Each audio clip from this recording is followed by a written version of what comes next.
Hey everybody, welcome back to the Pro Antagonist channel.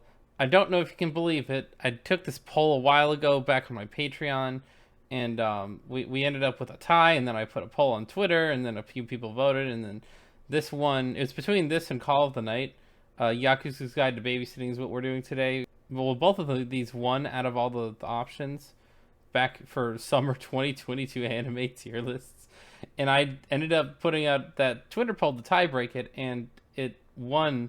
Well, this one, but I had problems trying to get a tier list for this. I couldn't find, like, I was trying to re-familiarize myself with the characters and all that stuff. I ended up putting out Yakuza's Guide to Babysitting now in May, whereas like I think the day before New Year's Eve last year is when I put out the one for Call of the Night. But anyway, get into it. We're getting into this. We're doing this just because A, I promised, B, I promised, and C, I would actually like people to go and vote on my Patreon, so it's not just two people voting and constantly having ties. But without further ado, Yakuza's Guide to Babysitting tier list. I guess what's the attire for this episode? Bam. I think that's probably good, right? Yeah, yeah, that's good. All right, so we're gonna kick things off with some of the characters here. We got our main character boy, and Toru here. We're gonna put him in. I'll put him in A tier. Honestly, it's not a bad spot to be in. He's actually a pretty good character. I'd say that he was sort of the charm of the series, maybe. I guess, like, I think there were really only like three really good characters in the series, but yeah, Toru. We got the main bad guy. He's all grumpy and stoic. He kills people. He doesn't put up with any crap. He's a gangster.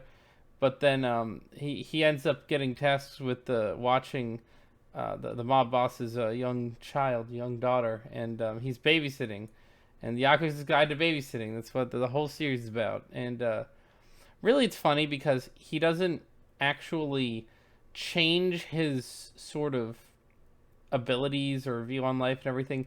It's just that he becomes more tempered to be geared towards a child, and that changes you. That's what the series is about: is how things change.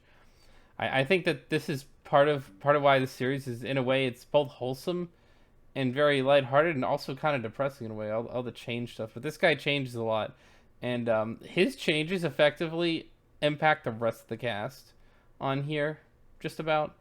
But yeah, he's pretty good. A tier, I guess, main character dude. Well, him and the young girl main character, but A tier for Toru, and yeah. So first we got Toru Kirishima. Now we got Sugihara. He is funny dude. Actually, I'll put him in S tier. He's kind of funny. He keeps it more like goofy in the series, and maybe that appealed to me a lot more than all the other characters. Part of the thing with Yakuza's Guide to Babysitting, I've essentially shown you the top two characters in the series because I mean them and the little girl are basically the whole series. Everything else is kind of like ancillary, it's random things that just serve to illustrate and kind of explain. You got Kirishima and Sugihara here. This man, Blondie, great character, 100%. Very fun, very chill, very goofy, very relatable. He's Yakuza too, but he's also not as good as our Toru guy here. He's not as like experienced, but he's getting there, and I don't know. He's sort of the all around good character. If you watch the series, I think you understand. But anyway, it's how it is. And yeah, that's essentially the best characters here. This isn't a tier list in terms of anime characters of all time, but slanted to the series, it doesn't really get that much better. And that's really why I didn't necessarily know that I was going to do this. And I was surprised when this won that poll because it was wholesome, but I didn't think it was that good. And Call of the Night also won the poll, and this won the tiebreaker poll, and I was just kind of like, Call of the Night was way better, and so I really want to make that. But I always keep my promises. I make tier lists. If I put it on a poll, I'm gonna make it, and so actually make this tier list. Now I've done Kirishima and Sugihara. Now we're gonna go with Yaika here. She is actually a good character. Young Miss Gangster's boss daughter. Yaika is not bad. She's actually really sweet and kind of a decent kid character. You know, kid characters, they can really screw that up. I think this is part of why Spy X Family is really good. Is because they actually had a couple of kid characters. You know, Damien Desmond and Anya Forger. That were both really excellently like written kid characters that weren't annoying and bratty. I kind of feel like she's the same way, but she's a lot more contemplative and just generally, you know, wholesome and carefree. Her relationship is that's kind of like it borders. We got Toru here, and his relationship with his assignment here, babysitting this kid. It's sort of odd in that it sort of hints at like there's a romantic feeling between little kiddo over here and her babysitter, and that's kind of it's the kid towards the babysitter, not the other way around. That would be creepy, but the kid towards the babysitter, it's like she really likes him, but it's strange because she's like a young girl, so it's not really that. It's not well illustrated to me, at least from what I've seen.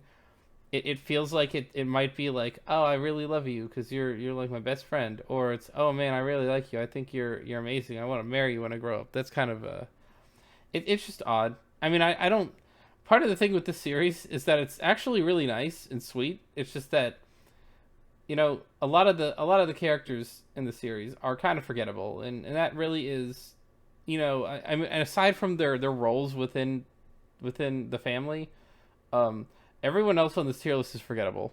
We got Kiddo and we got the two Yakuza, and that's basically it. This little step ladder, this is the pinnacle here. Not that the series is bad, just that there's not a whole lot to talk about in terms of characters. It's really about plot. It's really about story. It's really about all of the context and what happens between these characters. If you really like Yakuza's Guide to Babysitting and you don't like how I've been viewing this and and kind of illustrating it verbally, you can come at me in the comments. Definitely comment below if you're pissed off at me. I think this was a good series. It's got a 7.77 on Mal, which is actually definitely above average, but you know, I definitely don't think it's more than that. I think it's like a, at most, like I think that's about what it should be rated. Like it's better than 75% of anime, but not really significantly better than that. Kind of going through here though, we got Yaika Sakuragi? Is that how you pronounce it? I guess. We got Yaika's Yakuza mob boss dad, who's not bad. He's a B tier. I'll say none of the characters are absolute garbage in the series. They're not bad. They're just not like super impressive. They're kind of underwhelming. We got the dad here, Yaika's dad. We got Yaika's mom, and we got Yaika's aunt, and they're all like all right. Like mob boss man here, he isn't bad, but he's not like. I mean, he's the kind of guy who. You got a mob family, but you're not an asshole. So you're like a wise old man, kind of giving lessons. This is what I got. I got this nice little cape, this little dapper bleach outfit on, because it kind of reminds me of how this guy would be. He's all chill and relaxed. He just has his goons go and do wholesome things sometimes. I guess I don't know. Like it does seem like Yakuza's Guide to Babysitting is weird because the Yakuza type stuff that I'm familiar with is not all that chill, all that familial. This is sort of like an Italian family in like New York or Massachusetts, but they're not into doing a whole lot of crime. It's more so of just we keep the peace around here kind of thing. And you know, it's not bad. He's a decent character. Wifey, mother of our child here, she's in coma. And then Aunt is like kind of around. Like Aunt's character is just like, it's sort of supposed to be maternal and kind of like commenting on the other characters. I don't know, like I'll drop her to C tier just because it's like it's kind of cringe. She's not like all that greatly involved really in plot. It's just kind of like she's around. Mom here in the coma. It's very sad. The whole story with our cheery little Cherry here, because I don't know, her hair reminds me of Cherry Coke. I don't know, just that particular like a dark sort of rich red. Cherry Coke kid, daughter girl, because I remember her name sometimes, and sometimes it escapes me. And then we got Dad, and they're both sad because Mom is in a coma, and it's not like it's really actually tearful and heartfelt in the story. I just kind of like, I don't know. I'm not sure how I'm supposed to like talk up most of these characters. I just know Cherry Coke. She is really cute and wholesome. We got some characters, kid characters, annoying young boy, young girl, background character. They're all gonna be D tier. And honestly, like certain aspects of this are like characters here. This is not exhaustive, but this has gotten most of the major characters in the series. I know there's a few that are missing, but given how long ago I watched some of these episodes, they didn't leave much of an impact on me. I mean, random bratty kid is random bratty kid, you know.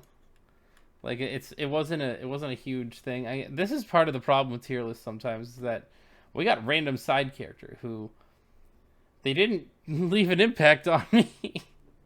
So I don't really know. I mean, I guess you guys are probably fine with this. You watch enough of my tier list to know that either I forget a character's name or they just like they didn't leave their mark.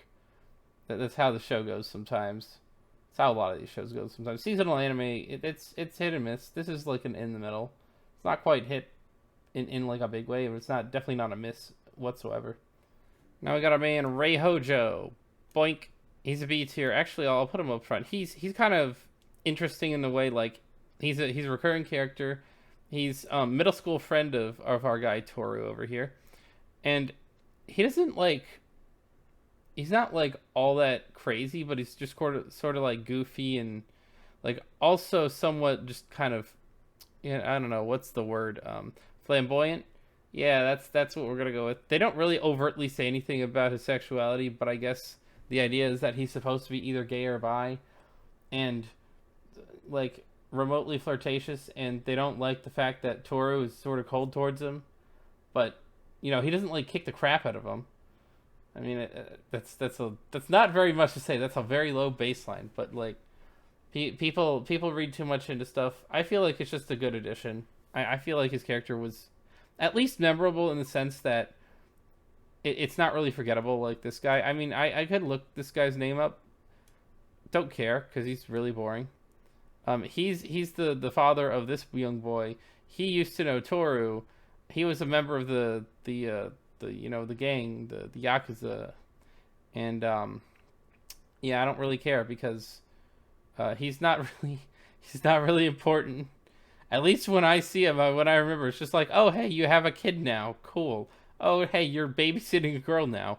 That's nice. It's gonna teach you things, man. You're gonna learn, and it is all right. I mean, this is the epitome of like a 7.75 out of 10 anime. It is so much better than mid, but it's not anywhere near close to like high. And this is kind of the character weaknesses here. It's a lot of the interactions not great. I guess though we do have one character who did actually kind of leave a real impression on me besides Flamboyant and obviously the three really good characters. And that would be our Yuri Masahiro. I think I got that name right. Yep, Yuri, not Yuri on Ice. Yuri Masahiro. He's a character. He's kind of interesting. He's got like a respect slash like hesitancy around Toru because Toru was a badass Yakuza dude who kicked ass and took names and all this stuff. And then it's like, what? He's watching a kid now. He's babysitting. He's not awesome anymore. He's gonna lose his cred. I can't have that. He's the guy I looked up to. He's the guy who beat the crap out of me and then told me I was lame. And now I gotta go. I wanted to go kick his ass. That was my dream. And now he's watching this girl. That's not like. It's funny how this guy has like a mental crisis because this guy that beat him up. He was stronger than him. Toru was stronger than this guy Yuri. And Yuri's problem is that Toru is softening, quote unquote, a little bit by having this girl to babysit. It's plot relevant. It's memorable. He's kind of just like a loud, like pissy gangster dude who takes names, kicks ass. Maybe the inverse, I don't know, but in his personal time. But yeah, he's just kind of not really like Amazing, amazing, amazing character. Not really a bad character, but he's kind of like stereotypical in a sense. I think he's interesting when it comes to the plot and how he's used. I'll leave him a B. Actually, I'll put him behind this guy. It's yeah, I mean he's more interesting than the mafia boss, so I'll go with that. This is actually not a bad tier list. I think that this show is actually really good. I think if you like wholesome and if you like sort of the heartstring tuggers, you know, Spike's Family, it gives you the feels or something. You have this, which is not as good as Spike's Family, but it's still something, and it's got the veneer of mafia boss, but it's from the perspective of a babysitter of mafia boss's young daughter, and it's wholesome, and yeah, you can you can certainly go, and if you follow me and go and go to my Patreon and become a member for like the $3 tier, you can vote in all my polls, and you can choose what I end up doing tier lists on because that's actually kind of cool. Anyway, like, subscribe, follow on Twitter at ProAntagonist2, and see you next time.